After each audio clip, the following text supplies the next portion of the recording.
Magandang araw sa ating lahat. Ako nga po pala si Alia May Sarmiento, ang huling tagapag-ulat ng pangatlong pangkat.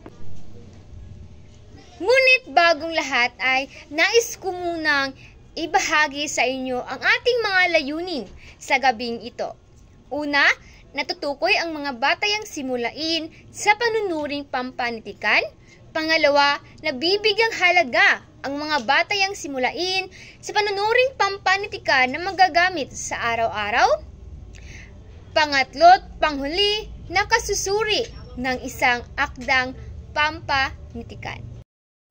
Ngunit ano nga ba ang panunuring pampanitikan? So alam ko na tayong lahat dito ay may alam na kung ano ang panunuring pampanitikan dahil ito ay natalakay na ng mga naunang tagapag-ulat. So, ang panunuring pampanitikan ay isang malalim na paghihimay sa mga akdang pampanitikan sa pamamagitan ng paglalapat ng iba't ibang dulo ng kritisismo para sa mabisang pag-unawa sa malikhaing manunulat at katha. So, ito ay isang malalim na pagsusuri sa bawat elemento. Iniisa-isa natin ang mga elemento sa panitikan gamit ang mga dulo o tinatawag nating approach o paraan sa pagsusuri.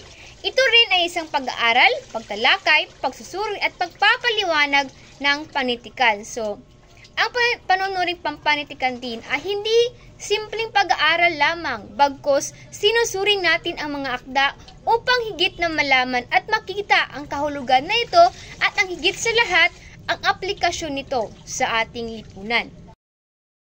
Dumako na tayo sa mga batayang simulain sa pampanitikan. So una, ang pagsusuri ng akda ay dapat may katangian ng katalinuhan, seryoso, marubdob na damdamin at ng matapat na miti sa kalayaan.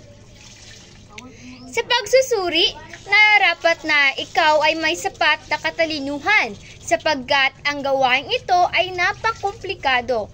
Marami kang dapat tinitignan katulad ng mga mensahe sa likod ng isang akda, tema, istruktura at iba pa.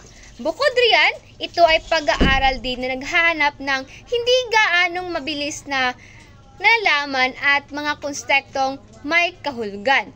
Halimbawa, sa pagsusuri ng isang nobela, hindi lamang mahalaga ang pagtukoy sa mga pangunahing tauhan, kundi pati na rin ang kanilang pagbabago at pag-unlad na tinatawag nating character development sa buong kwento. Kaya't kinakailangan ng sapat ng talino nang sa gayon malaman mo ang pagsusuri mo ay maging matagumpay at talagang masabi nating tumpak. Sa seryosong pagsusuri naman, kinakailangan na tayo ay maglaan ng sapat na oras at pansin sa pag-aaral sa isang akda upang tunay na maunawaan ang mensahe, layunin, konsepto o idea na pinasok ng akda sa kanyang sinulat na panitikan. Ito ang isang halimbawa. Sa pagsusuri ng non-limitang here ni Jose Rizal, kinakailangan na tayo bilang tagapagsuri ay maglaan ng oras upang masilayan ang mga politikal na kahulugan ng mga karakter at pangyayari sa kwento. So ipinapakita ni Rizal ang tungkol sa mga kaganapang isyung panlipunan sa Pilipinas sa pamamahala ng Kastila at ang mga epekto nito sa mga Pilipino. Sa pamamagitan ng matalinong pagsusuri, natutuhan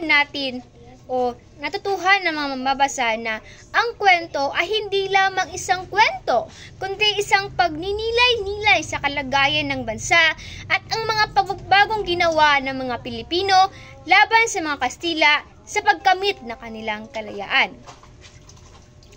Sa pagtutok ng marubdob ng damdamin, kinakailangan na buo ang puso mo sa pagsusuri dahil kung hindi or kung labag sa iyong kalauban ay talagang hindi mo matapos-tapos ang iyong pagsusuri. Kinakailangan din na ang pagsusuri ay hindi lamang tungkol sa pag-unawa sa teksto kundi pati na rin sa pakikipagtulungan nito sa damdamin ng mambabasa.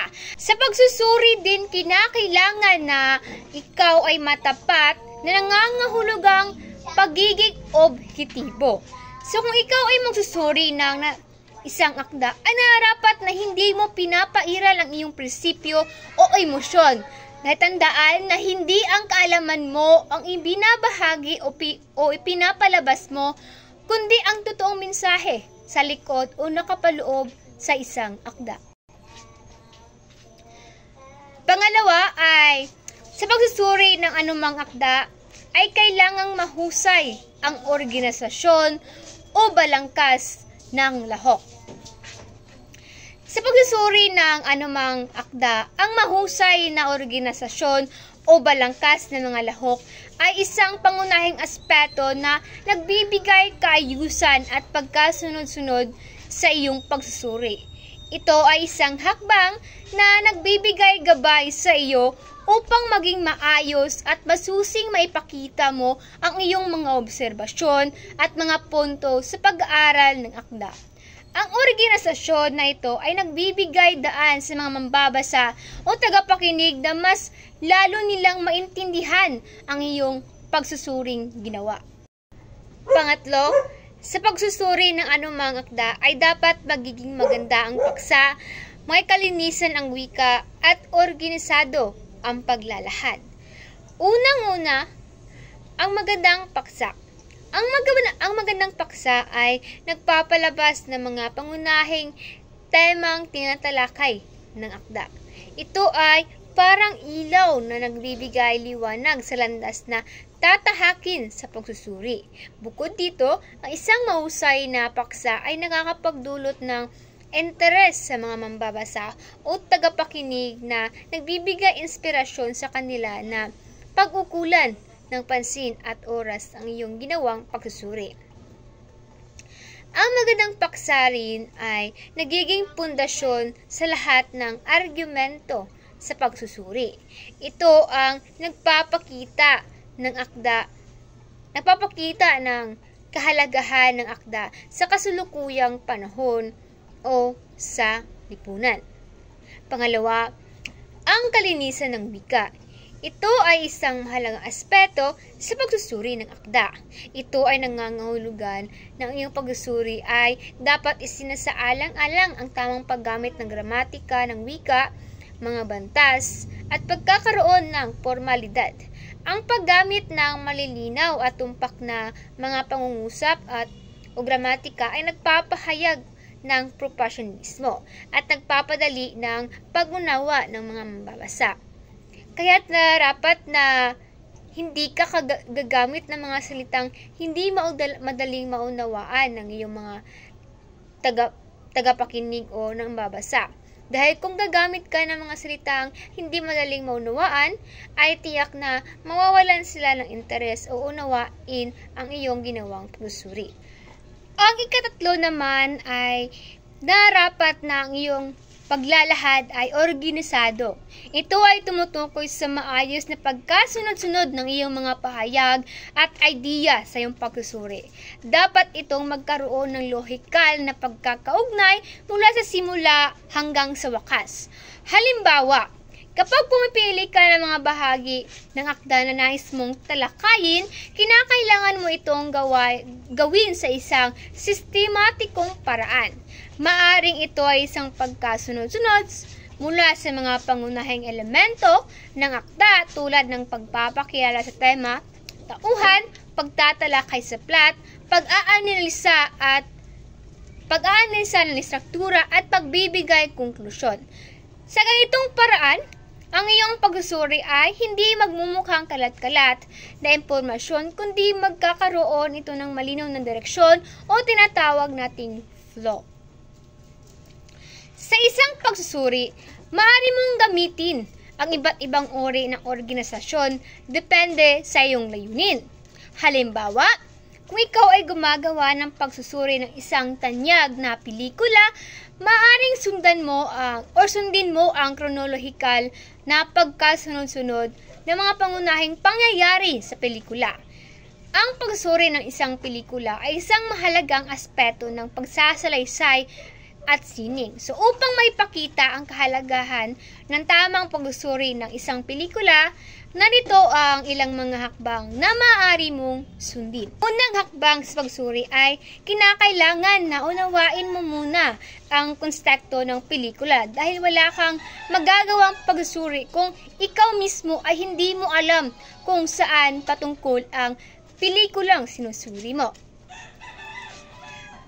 Pagkatapos nito, mahalaga ring suriin ang mga teknikal na aspeto ng pelikula. Ito ay maaaring isama ang tinatawag nating cinematography na kung saan ito ay isang paraan ng pagkuha ng mga eksena sa pelikula. Hindi dapat nating kalimutan na suriin ang mga tauhan sa pelikula.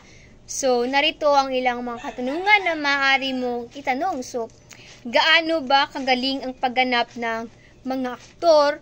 Maayos ba ang kanilang karakterisasyon? O nagkaroon ba sila ng malalim na koneksyon sa manunood? Pagkatapos niyan ay suriin na natin ang mensahe o tema ng pelikula. So, ano ang nais iparating ng direktor sa manonood? O ano ba ang mga pangunahing aral na maaaring mapulot mula sa pelikula? Sa pangwawakas naman, dito mo na ipahayag ang iyong personal na opinyon sa pelikula. So, ano ang iyong naging reaksyon dito? O ano ang mga aspeto na naging epektibo o hindi epektibo para sa iyo? So, ano ang mga rekomendasyon mo sa pelikula? Pang-apat, sa pagsusuri ng tula, ang pananarili sa pananagisag sa tula ay hindi dapat panaigin. Ang katangian ng makasining na tula ay ang sikad na damdamin at lawak ng pangitain nito. Ito ay ayon kay Robin Vega. Sa bahaging ito, sinasabi na huwag nating panaigin ng ating emosyon kagaya ng aking sinabi kanina na hindi patungkol sa atin ng ating sinusuri o pinapalabas, bagkus patungkol ito sa prinsipyong napakaloob sa isang tula. Magagamit lamang ating talino bilang isang manunuri upang mas lalo pa nating malahad ang kahulugan ng tula o ang tunay na mensahe ng gustong iparating ng manunulat sa tulang ating sinusuri. Lima ay, ang pamili ng paksang tutulain ay hindi siyang mabisang sukatan ng kakayahan ng makata. Sa halip, ang higit na kailangang pahalagahan at sukatin upang makagawa ng makatarungang paghatol ay kung papaano ang pagkatula. Sa madaling salita, kung ikaw ay magsusuri ay hindi narapat na hindi paksa ang una mong papansinin sa paghatol o pagsusuri, sapagkat sinasabi dito na ang tunay na kagandahan o kasinigan ng isang tula ay hindi makikita sa paksa, kundi makikita o nakapaloob sa damdamin ng isang akda. Kaya sa pagsuri ng tula, hindi sapat na titignan ng latin ang paksa. Dapat natin saksihan ang mga salita na nagmumula sa damdamin ng makata. Ito ang nagbibigay buhay at saysay sa bawat taludtod ng tula. Sa pamamagitan ng pagsuri sa damdamin o emosyon na ito, mas naiintindihan natin ang mga elemento ng tula tulad ng paggamit ng mga makahulugang simbolismo, pagkakaayos ng mga salita at ritmo ng tula. 6. Ang susuriing akda ay kinakailangang napapanahon, may matibay kaisahan, makapangyarihan ang paggamit ng wika at may malalim na kalaman sa teoryang pampanitikan. Napapanahon. Ang kasalukuyang konteksto o panahon ay may malaking epekto sa kung paano natin nauunawaan at sinusuri ang isang akda. Isa sa mga pangunahing dahilan kung bakit ang panahon ay may malaking epekto sa pagsuri ng akda ay ang pagbabago ng lipunan. Ang mga saloobin, mga suliranin ng mga tao ay nagbabago habang lumilipas ang panahon. Kaya ang mga akda mula sa nakaraan ay maaaring maging mahirap unawain o may pahayag ng wasto sa mga makabagong mambabasa. Ang mga kontekstong kasaysayan at kultura ng mga akdang ito ay maaaring hindi na naugma sa kasalukuyang panahon. Ang mga akda na may kaugnayan sa mga isyu o tema ng kasalukuyang panahon ay mas naging makabaluhan sapagkat mahalaga na ang paksang ating sinusuri ay makarelate ang tanan dahil kung hindi ay talagang mawawalan ng interes o mawawalan ng value ang iyong ginawang pagsusuri dahil dili man sila nakarelate kaya murag mahimong useless ang imong gihimo na pagsusuri. Matibay na kaisahan. Ang matibay na kaisahan ay nagpapakita kung paano maayos na nabuo ang mga elemento ng akda. Ito ay nauugma sa pagsunod sa lohikal na pagkasunod-sunod ng mga pangyayari, idea o argumento sa loob ng akda. Ang mga hindi malinaw na pagkakaugma ay maaring magdulot ng kalituhan at pagkawala ng interes sa pagsusuri.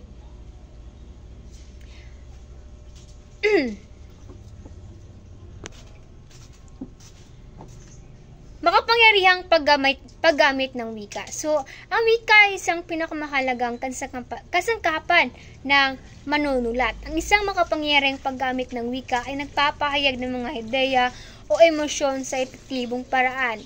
Ito ay nagbibigay buhay sa mga karakter, tagpo, at tema ng akda. Ang wika rin ang nagdadala ng estilo at tuno sa may akda. Sa pagsusuri, kinakailangan nating gamitin ang isang wika na may sapat na pondo ng mga salita at konsepto upang mailarawan ng maayos ang mga idea.